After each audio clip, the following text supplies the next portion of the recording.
And together with Christoph Wimmer and Gische that is sitting with you. We'll talk about our topic, that is Pharo Kernel. As you have already seen, Pharo is growing with every release.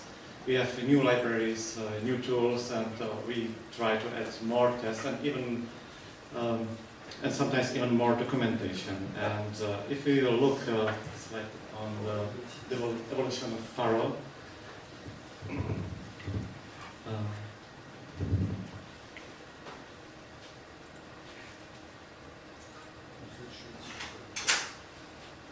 you will see that we are continuously growing since Pharo 1.4.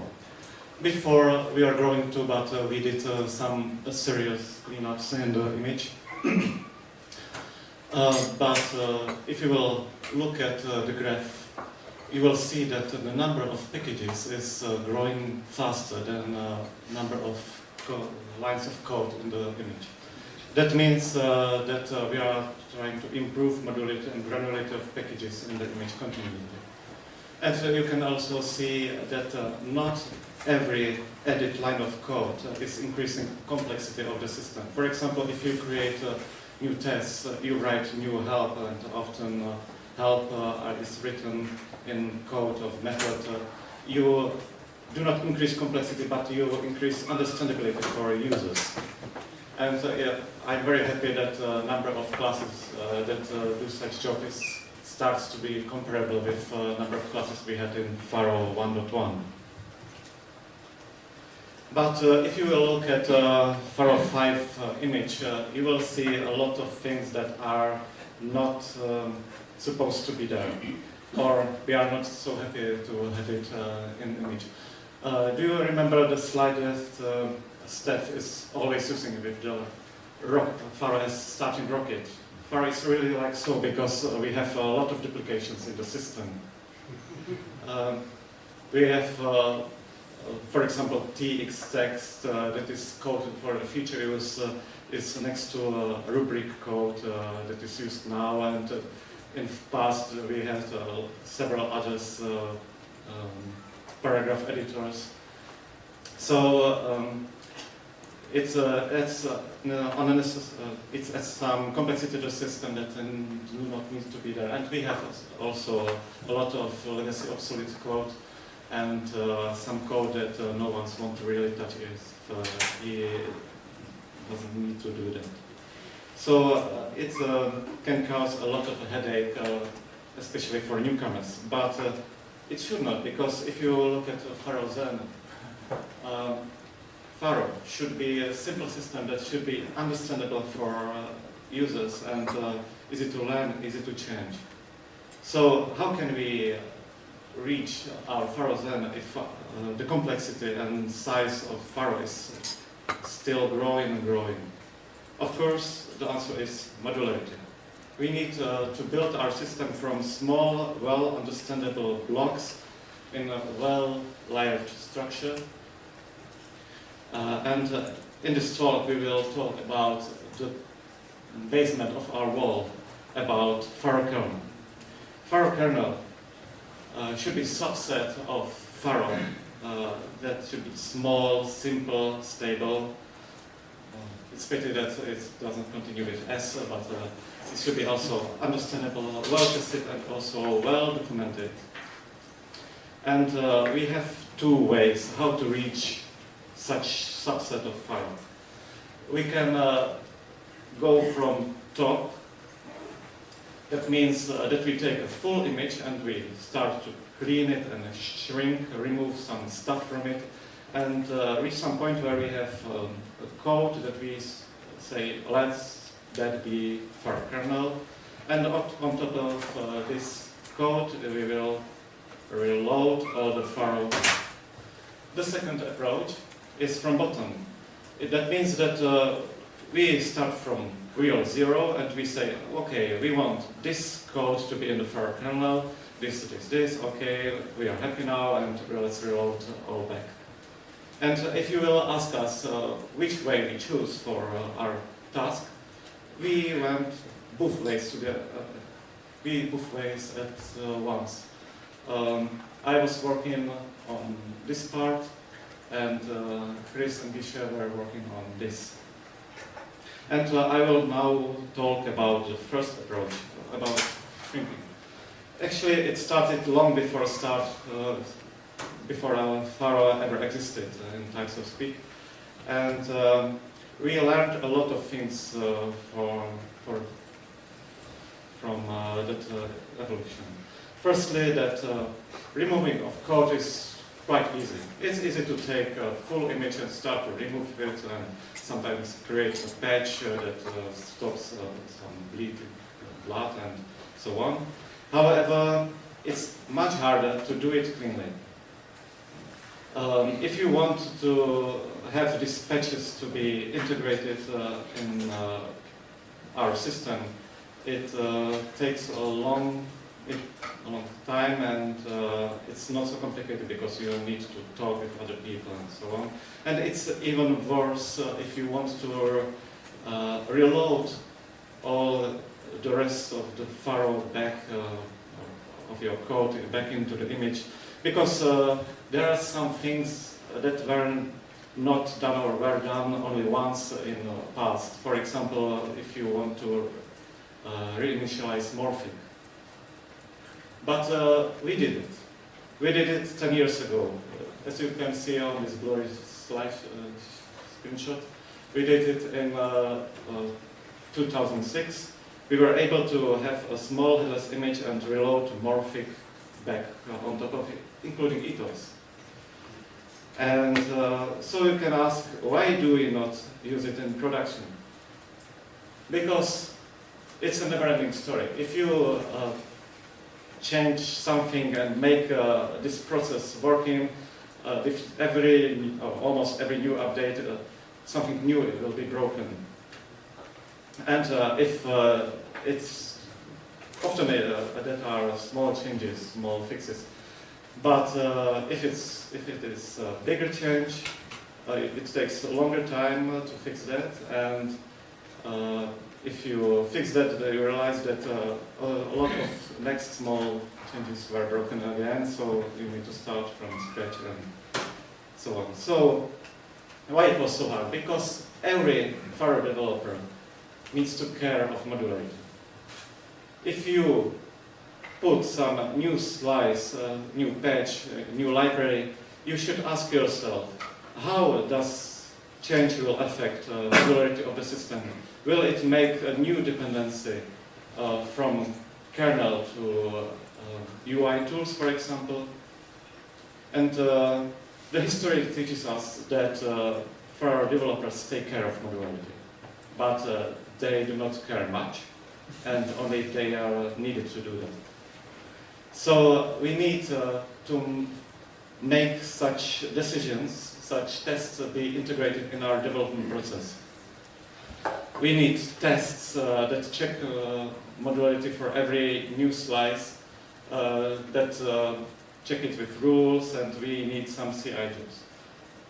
Happily, we have such CI jobs. We have them since Pharo.0, and they do a lot of things. They shrink the image, try to test it, make some coverage testing tests. We have now, for example, 60% coverage of Pharo Kernel, as is defined now. And we also try some experiments. For example, Tanker, which is binary package loading. And you can see a latest version of such CI jobs on this URL. So, you should know that in the future there will be no one single Pharo image. We will have some Pharo kernel image that doesn't include in Monticello network, but it's usable. You can use command line evaluate, you can evaluate ST files and so on. And on top of this image, we are already now able to load Monticello, load network, load support for remote repositories for Monticello and also Metacello. And then we reach a point when we create something we call minimal image. It's a bad name because it's not really minimal, but it's minimal image from point of developer, because developers want to have a possibility to load their configurations, so they need Metacello and they network support. So you as developer will probably use this image, and it's nice if you want to, for example, have some headless server with VC side and so on. And now, on top of this minimal image, we are loading next packages. SUnit display support, United FFI, Morphic core, which is a subset of Morphic that supports only the most basic Morse it has. Doesn't have even text support. And the rest of Morphic and then some UI tools. And at the end, we reach a point that is the same as our current Pharo image that was evolved since 70s. And this is the state where we are now. It's some kiss from the future, because this is the way how Pharo will be developed in the future, I hope. It's an image that was built from bootstrapped Pharo kernel and then reloaded all code back from Git. So now we will talk about Bootstrap framework. Okay, so let's talk about Bootstrap. So, not Twitter Bootstrap. So, what is really a Bootstrap? A Bootstrap, it is a process that builds the minimal infrastructures of a language that is reusable to defend the language itself.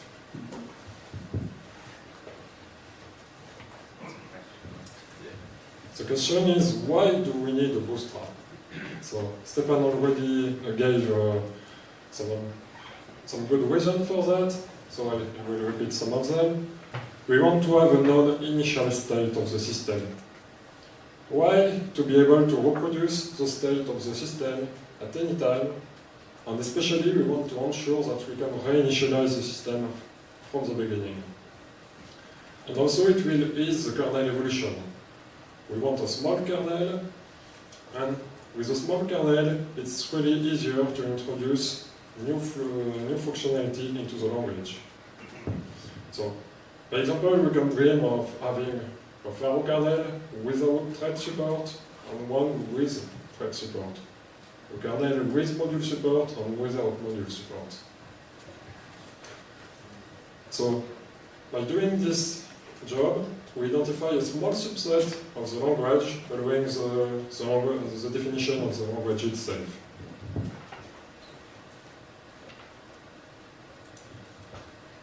So, why bootstrapping is difficult? It's difficult because we do some archaeology. So, what do we discover when we do that? Some treasures, some gems? No. Not really. It's not like that. We discover dead code in the system.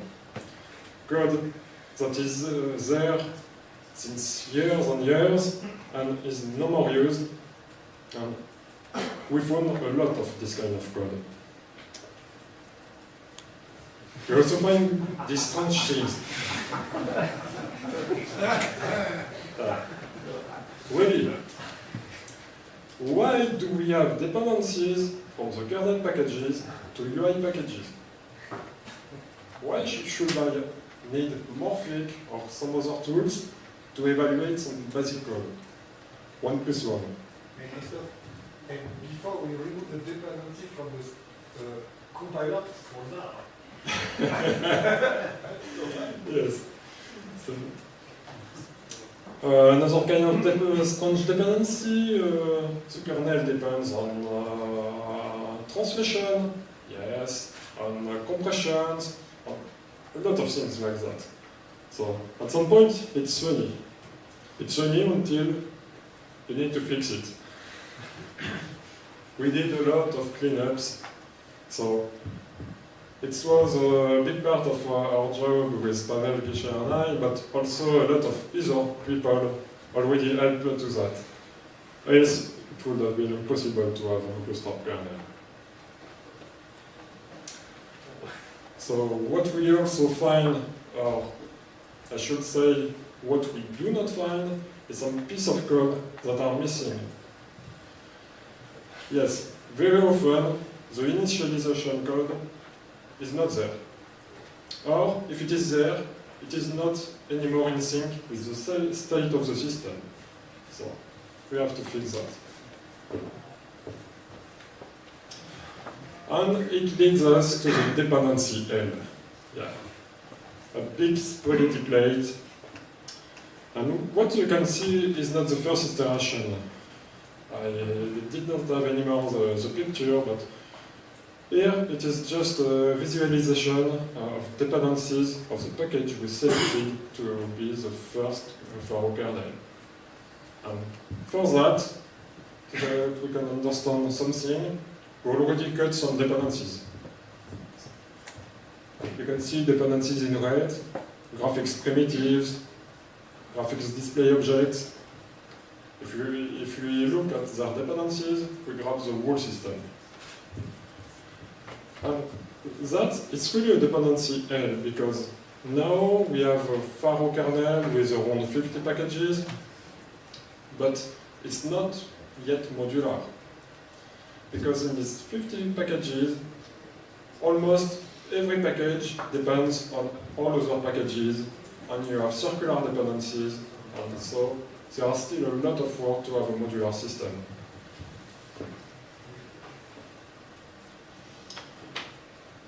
So the dependency L, what we need to do now is to cut dependencies. So it's a bit like if you go into the jungle with a machete and you need to cut branches. So you need to keep calm and then you refactor code. So how do we fix bad dependencies? So here are just a few examples, but you can fix some dependencies by creating a new package to isolate the functionality.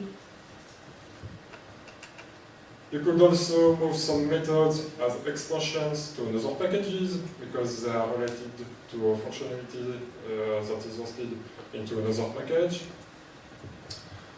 Or sometimes it's really bad, but we have to redesign completely a functionality because it's not, it was not well designed for modularity. One example of this is a startup list. So in Pharo, we had a startup list, and if a class has to register itself in the startup list, usually what it does is register me after this other class that has nothing to do with the class itself. So what you have to do is to develop a new system that is called the session manager, that is now in Pharo 5, that do not rely anymore on the system.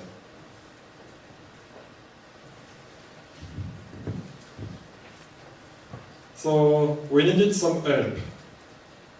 So tooling was really helpful for us to fix dependencies.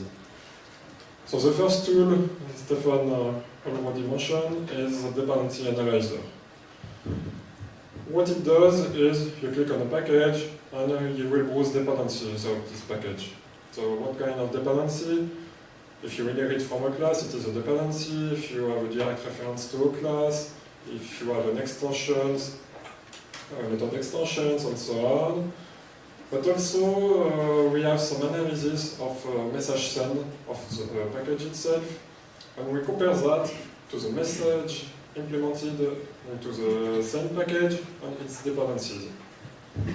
And it gives us a good feeling about what are the real dependencies.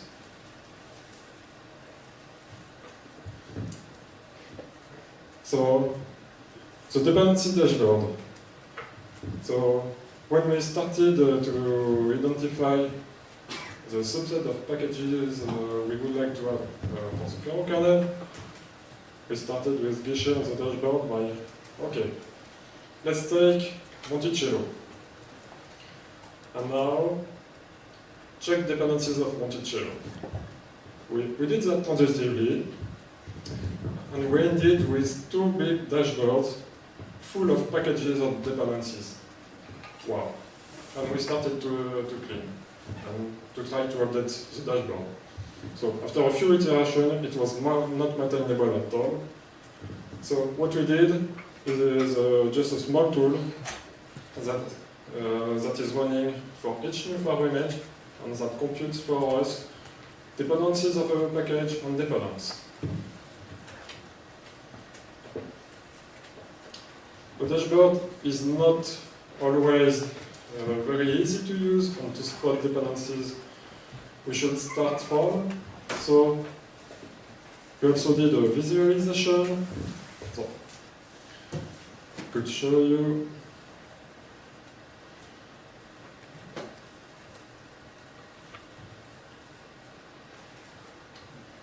So it's something like that. So this way is not very useful, but it's a bit interactive. You can click on a package, and you will only see dependencies for this package.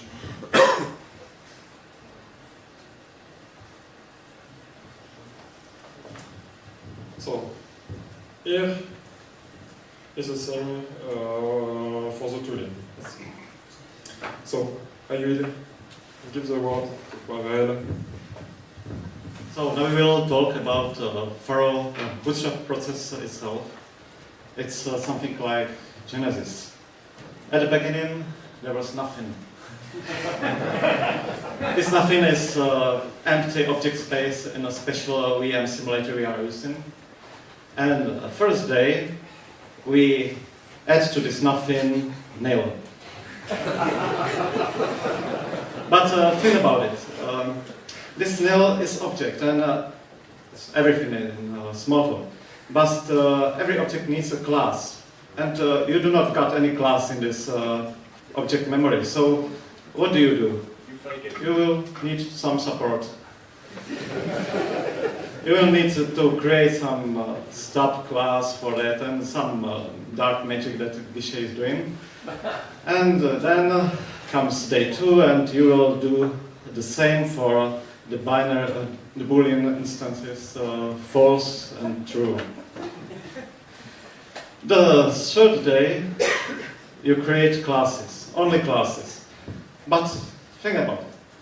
You've got empty object memory, almost empty object memory, but if you want to install class, you need class builder.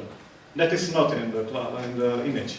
So Geshe created a special AST interpreter that works on a module of the code you suppose that you want to have in the Bootstrap image, and this interpreter interprets the code before the code is installed inside the image. That's pretty cool. So this way you can finally install classes, and then for today you can install methods. Installing methods takes much more time than installing classes. Fifth day, you do some process, some initialization, some dark magic that Geshe likes, and sixth day you take the snapshot of this created object memory and put it into an image, and someday you can process.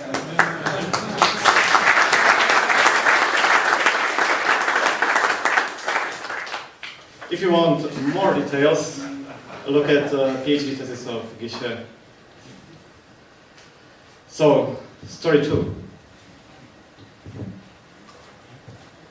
Yes, we like story, and maybe you too. So the second story is the road to have a working Bootstrap.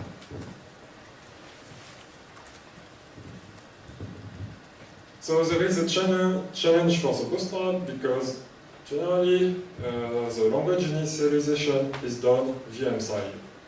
And we do not want that. We want that the initialization happens language side, image side if you prefer. So what does it mean? It means that you need to run code on top of a language that is not yet ready but under construction. It's a bit like if you want to drive on a road with a car that is not yet finished. Maybe it has no brakes, no wheel. So, you see the feeling?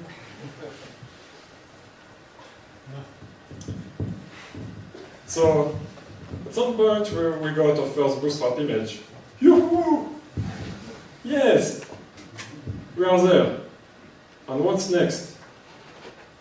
You run the image, and of course, you got a VM crash. Wow! What the hell? So, why does the image crash? Because you may miss a class in Bootstrap. If you forgot the float class, it will crash very soon. During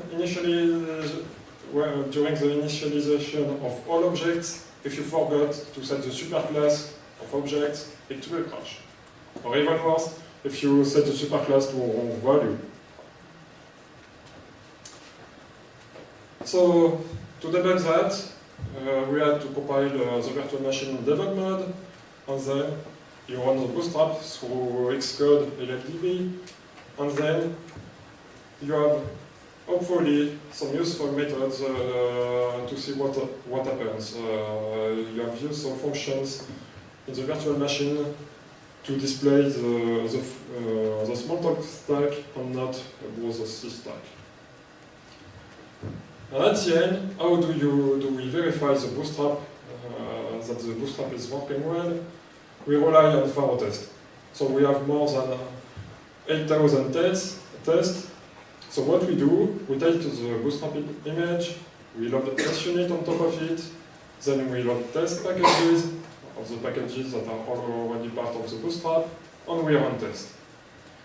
And if all tests pass, you are confident that the image is good enough. So, if you want to know more, you can look directly at the CI jobs we created for Pharo Bootstrap and also on Git repository that contains code for bootstrapping. And so, what is the conclusion? As you maybe know, having a modular system requires a lot of energy and it's easy to break. And it's concern of every one of you to make that work forever, I hope. And now we have a working Bootstrap. We are able to load UI packages. We are able to produce working image. And but it needs some work. We need to make Bootstrap process more robust. For example, now it depends on some packages like Ficus that is not stable now, and we need to clean next dependencies and make our dependencies be based on Cargo, what is package manager done by Chris, and we also need to create official Pharo images on top of Bootstrap images. And we also want Pharo Kernel to be even smaller, to do not include, for example, compiler, to be image that you will be able to run for a separate specific purpose in the next thread and get information from it and so on. So, at the end, you should remember the scout rule, always leave the campground cleaner than you found it. Thank you.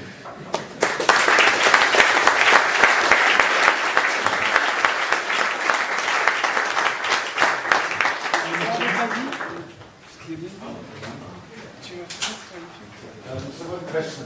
So there are a lot of dependencies, but the people, of course, were not stupid who created them. So what was the main problem? Did they don't care about that? Was it all the view that you have one big playground and you can use everything there, or what's your take on that? Actually, as I said, people take care of modularity, but it's so easy to break something in Smalltalk because it's one big image, and you can play with it like you want. If you really do not care of it, you will break it. And there are, of course, some major changes in the Smalltalk image we did that break everything completely. So that's the reason why it took so much time to reach the state we are now. Also something I think is that the architecture, the general architecture of Pharo, how the modules are organized, is kind of implicit. So it doesn't really exist. What is the kernel? So we had to define that. And we had to say, yeah, the kernel has to have this and this and that, and not that. I don't want that in the kernel because I don't know, I don't need it. So, and since that was implicit for us, imagine for somebody that is not working on Pharo all the time. So. And also, for external packages, you have to create a configuration for Metachelo to be able to load your code its dependencies very easily. But for kernels that are always there into the Pharo image, people do not care. And also, I think that we inherit from the code of Squeak, and this was culturally different. The image was the full world, so there was no problem to link, you see, the things that were like, wow, I break completely layers. So this is what we worked on. You very nice describe what you did, and I doing a lot of dependency work and breaking dependencies. But most of the time you have a picture, a rule set in mind, how to split off. You mentioned that example, kernel and UI did not need to be a dependency from each other. Do you have a rule board for the documentation or something, how your basic rules are to split stuff off? What we want to try is to define some layers Yeah. And for you Pharo. also documented that I can find somehow? No, not yet. We still have some effort to do on that, but for the Pharo kernel, we already have some rules that runs and that ensure the layer. So we will add more rules like that. We are increasing granularity of it, so it will evolve. At the beginning, we started with the rest of image as a one package, and we tried to split it into smaller ones. So it's not yet finished, but we try to have such subsets workable. If you've got a morphic core, it is workable image. If you've got a morphic, it is workable image. If you've got an ID image, it should work and it should be clean. Thank you. That was it.